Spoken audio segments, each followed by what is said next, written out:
Imagine Maria sitting alone in her tiny apartment in Minneapolis, the walls echoing the end of her decade-long marriage. No phone calls, no friends dropping by, just the silence and her growing panic. She realizes she has no one to lean on, literally no emotional net. But what if Maria could build a fortress, a community of one? That's where Linda L. Simmons draws the line between waiting for rescue and becoming your own lifeline. When everything crumbles, you often find yourself utterly alone. But loneliness isn't just emptiness, it's a crossroads where recovery either stalls or ignites. Maria's world cracked after her divorce.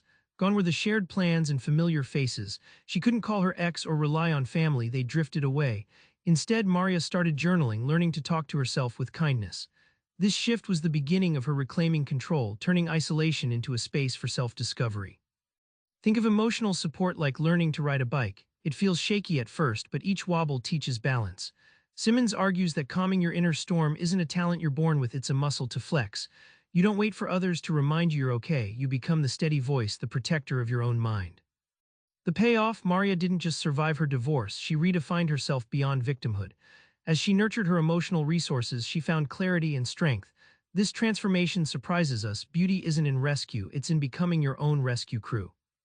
As you build your own support system, invisible barriers creep in: doubt, stigma, old habits. Simmons shines a flashlight on these roadblocks and shows how to bulldoze through. Take James, a veteran wrestling with bipolar stigma in his small Ohio town. He hid his diagnosis to avoid judgment, deepening his isolation, until he accepted that stigma sticks only if you buy into it. James started sharing his story quietly. That tiny act chipped away at shame and built a new support bridge, starting with himself. Imagine your mind as a radio station. The dial often tunes in negative static, persistent, annoying, convincing. Simmons explains negative self-talk is like this static, hijacking your channel of hope. The breakthrough: recognize the static isn't your voice, it's background noise you can change to your favorite song. Shedding emotional baggage is more than metaphor. Simmons uses the image of carrying a heavy backpack stuffed with doubts, regrets, and fears.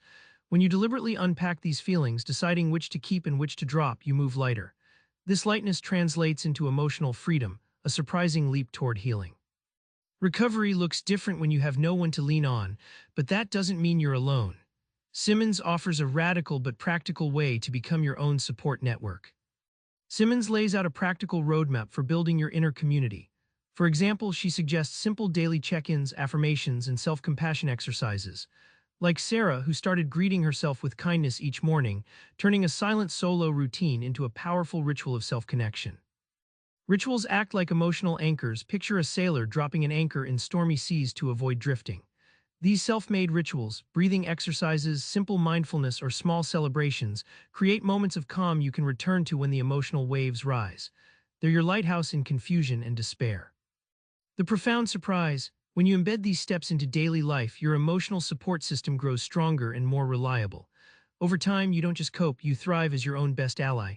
The community of one becomes your fortress, and sometimes your springboard back to others. Remember Maria from that quiet Minneapolis apartment.